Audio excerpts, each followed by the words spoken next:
Some aviation history was just made in New Mexico. For the first time ever in the lower 48, the federal government allowed a commercial unmanned aircraft or drone to make a very long flight through civilian airspace. Pilot reporter Bob Martin has a story from near Vaughn. In the wide open spaces near Vaughn, they roll out support gear and crack open their unmanned airplane in a box.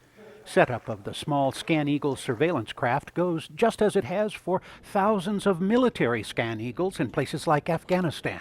Troops have been snapping these together in the field for more than a decade, sending them off to find the enemy. Today, it has a new civilian mission over New Mexico. The deployable aspect of it made it kind of ideal for going to very remote regions of New Mexico. Our system has been tailored to actually operate in those environments.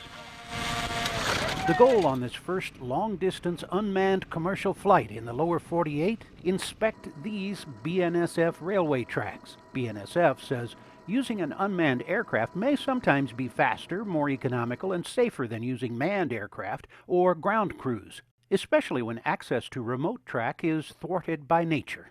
The New Mexico track inspection flights are part of the FAA's Pathfinder program, seeking ways to safely allow unmanned aircraft into these skies filled with other aircraft loaded with people. The ScanEagle can fly more than 60 miles from its mobile base. It has a radio transponder that alerts controllers and some aircraft to its location. Boeing subsidiary In Situ is also developing ways it can detect and avoid air traffic. Both sensor-based on the aircraft and ground-based, based off radar feeds. To land, ScanEagle flies into a bungee cord catcher called the Skyhook. No runways needed. ScanEagle began its life many years ago as a tool for hunting tuna. Since then, the model has not only served in combat, but also over forest fires in Washington state. This particular ScanEagle was also the first unmanned aircraft to ever fly a long-distance commercial mission anywhere in America.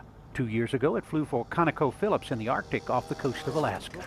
Now, its debut in the lower 48 is a historic milestone in the quest to safely mix unmanned aircraft into normal air traffic. We've got our John Hancocks on the inside of that one, and we expect it to go to the Smithsonian here in not too long. Bob Martin, KRQE News 13. More flights of that unmanned aircraft are planned for eastern New Mexico in the months ahead. BNSF hopes to eventually expand the service to much of its national track system.